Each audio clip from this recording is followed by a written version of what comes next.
Olá, gente madura, tudo bem? Hoje nós estamos aqui com o Dr. Cássio Silveira, psiquiatra, para desmistificar sobre psiquiatria e sobre ansiedade na pandemia.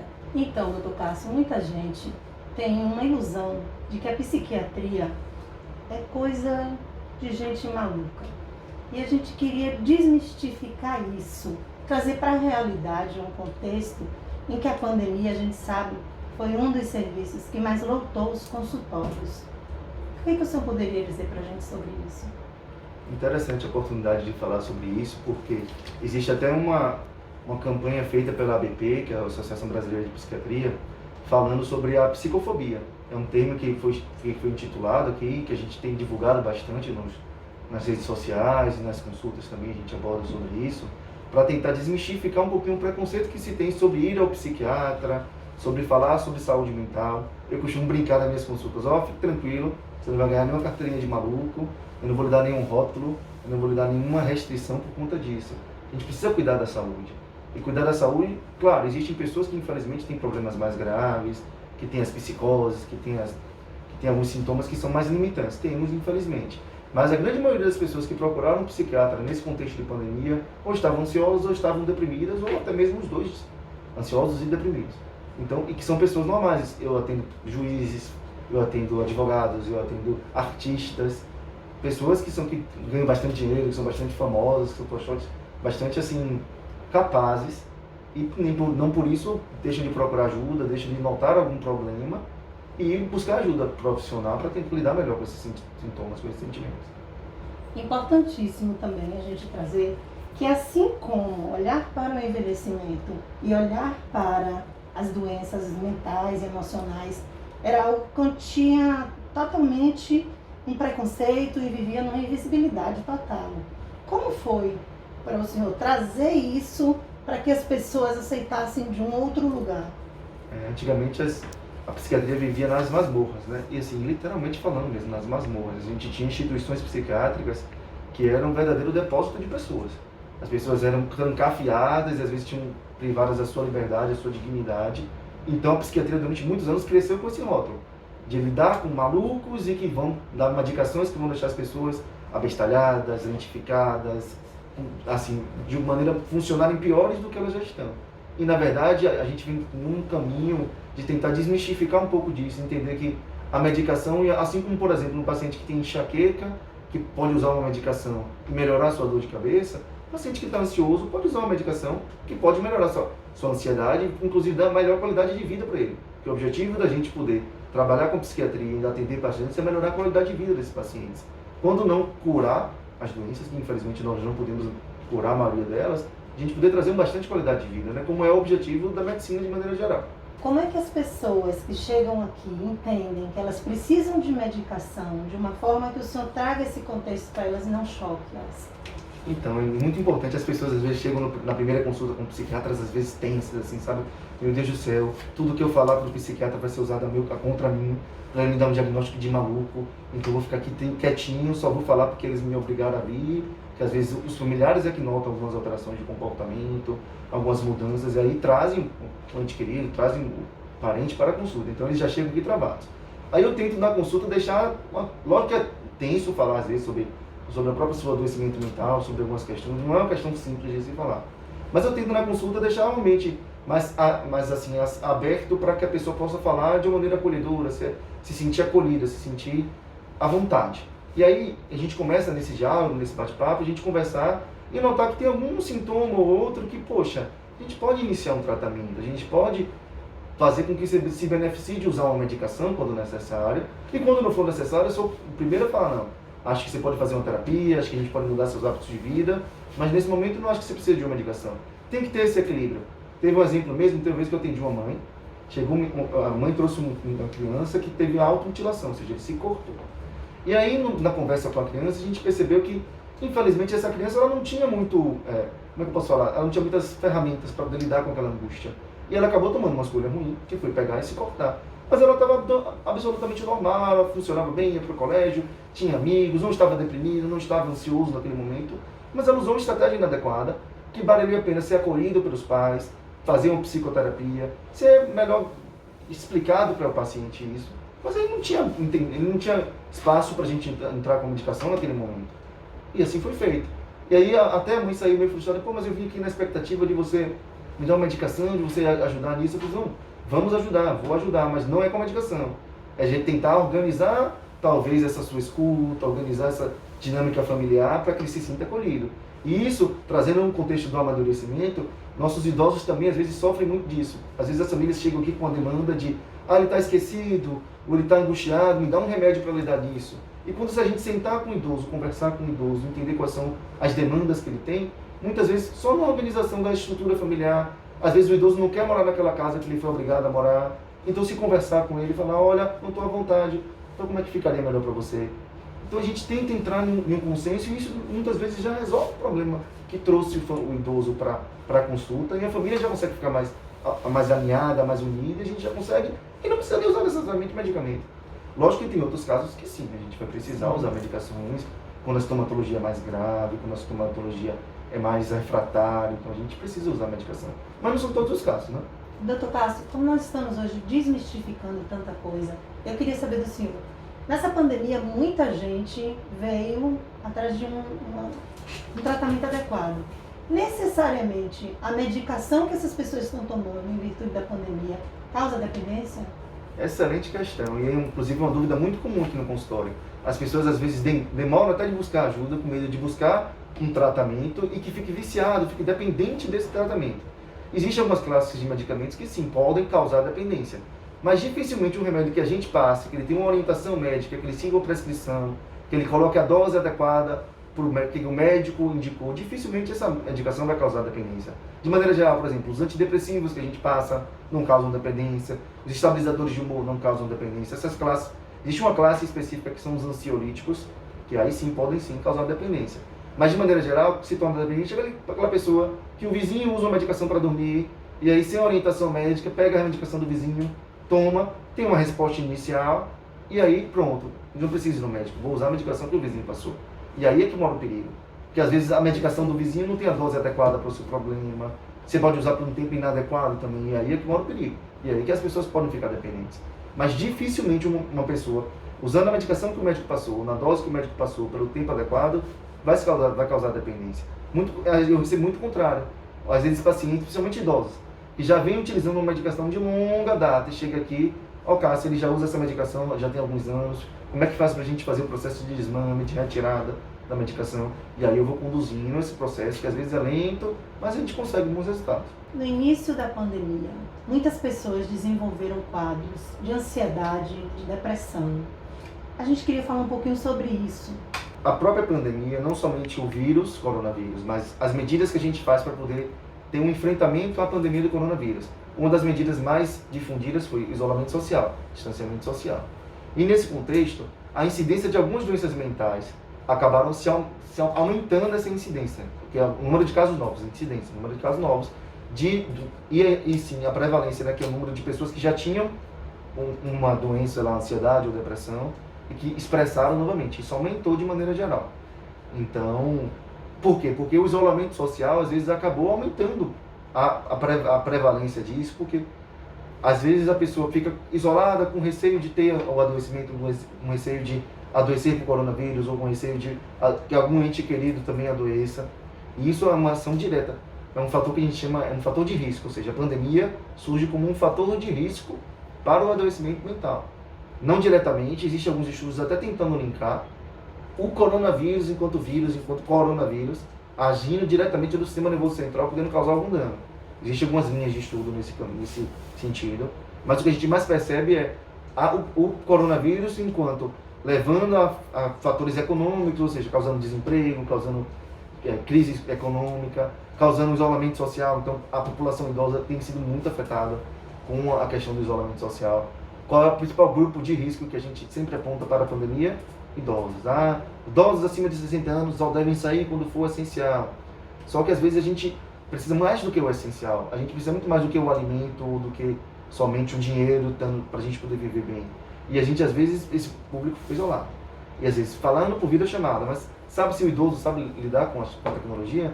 Ele sabe pegar o telefone e fazer uma chamada de vídeo para o filho, para o neto? Não, mas aí a gente vai ensinando aos poucos. E será que ele tem paciência para poder notar que vocês não são da mesma geração. Na minha geração, eu cresci com o celular na mão. Na geração de meus pais, não, eles não cresceram com o celular na mão. Então eles não têm a mesma facilidade, talvez, que eu tenha, para me adaptar à tecnologia, a estar isolada, a pedir uma comida por um aplicativo, a entrar num site para poder fazer uma videochamada, um encontro. Eu tenho essa facilidade, talvez meus pais não tenham. Então, nesse contexto, acabou que o isolamento causou também um distanciamento, causou uma solidão. Então, muitos idosos, um dos fatores de risco que também aumentaram com a pandemia foi a solidão. E a solidão é fator de risco para a ansiedade, a solidão é fator de risco para a depressão, possivelmente. Então, aumentou-se muito a incidência disso. E dentro, quando a gente fala de transtorno de ansiedade, a gente fala de transtornos de ansiedade. Por exemplo, o transtorno de ansiedade generalizada, que é a TAG, o transtorno de pânico também aumentaram. E nada mais é do que a preocupação excessiva que a gente tem com o adoecimento, ou com outros fatores, ou com eu não ter condições de sustentar minha família, ou eu ter alguma sequela mais grave. Essa preocupação, esse estar no futuro, é o que a gente chama de ansiedade.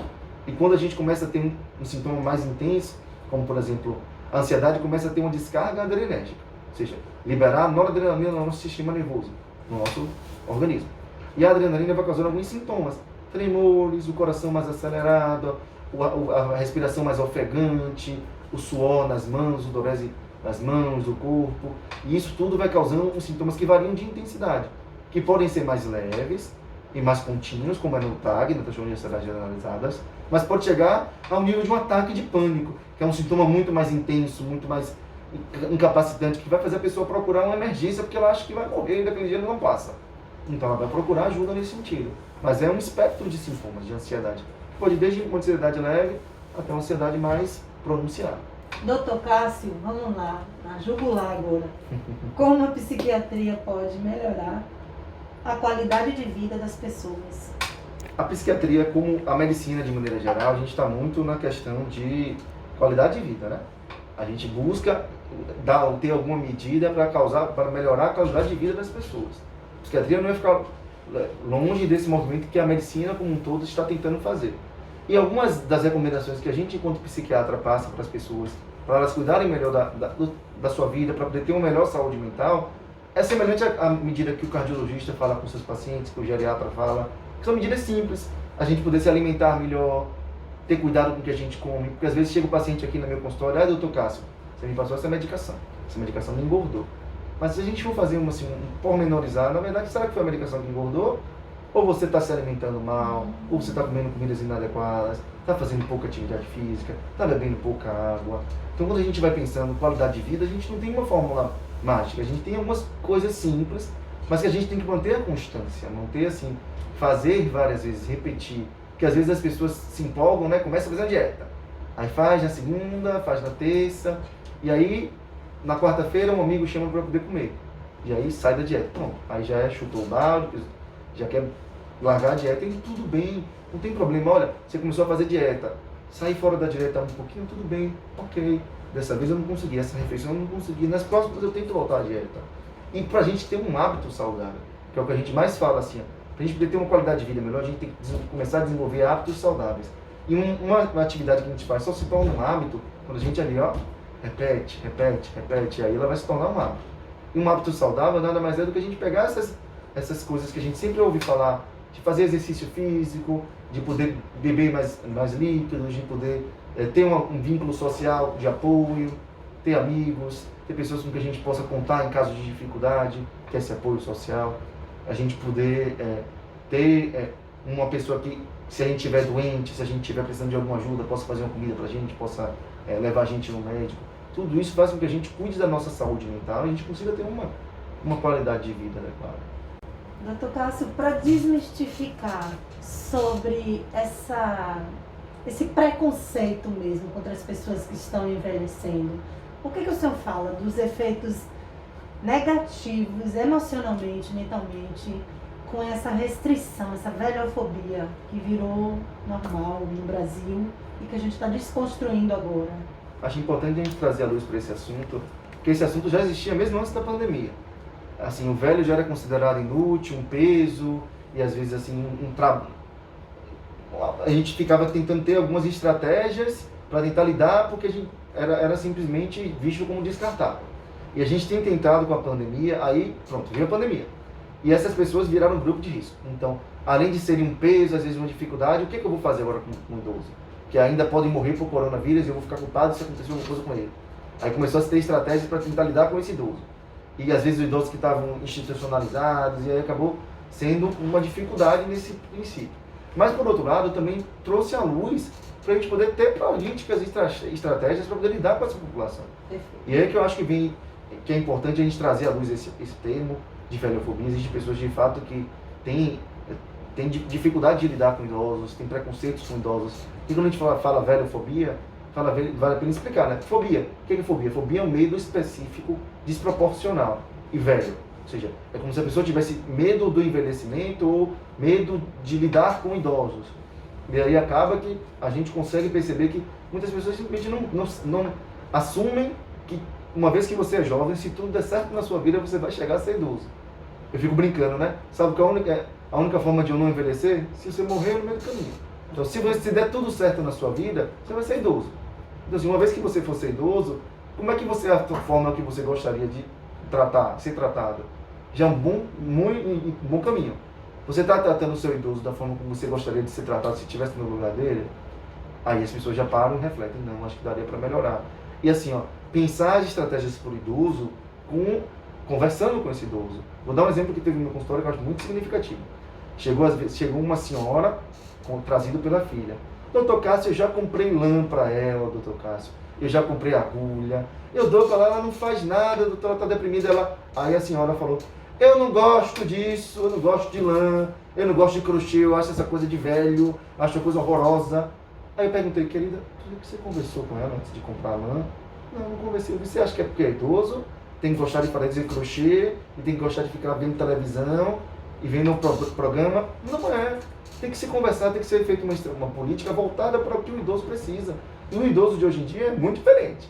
E dança, a gente vai dançar, a gente vai fazer esportizar de casa, a gente vai para o teatro, a gente vai fazer tudo. Não é pensando, vai viver. Não é aquela coisa monótona, chata, e que, ai meu Deus do céu, o velho. Não, a gente tem que desmistificar isso. Tratar o idoso, tratar a pessoa que está madura, numa outra perspectiva, de tentar entender quais são as necessidades, o que você gostaria que tivesse para você. E tentar aí sim cumprir essa necessidade específica. E aí a gente vai diminuir a velhofobia. Porque o idoso vai ser visto como participante dessa sociedade, onde sua voz e sua opinião também é levada em consideração, né? E ainda por outra perspectiva, né? O idoso é mais maduro, o idoso tem uma visão de vida, de viver aquilo dali que os jovens às vezes não têm. Então se a gente puder aproveitar o que tem de melhor de cada uma das idades, né? O idoso com a maturidade, com a vivência, com a experiência, o jovem, e poder transmitir isso para as novas gerações, com respeito, com empatia, e a velhofobia diminui. Vamos lá, e agora, o que o senhor deixaria para essas pessoas que estão amadurecendo de importante de trazer a psiquiatria para a sua vida?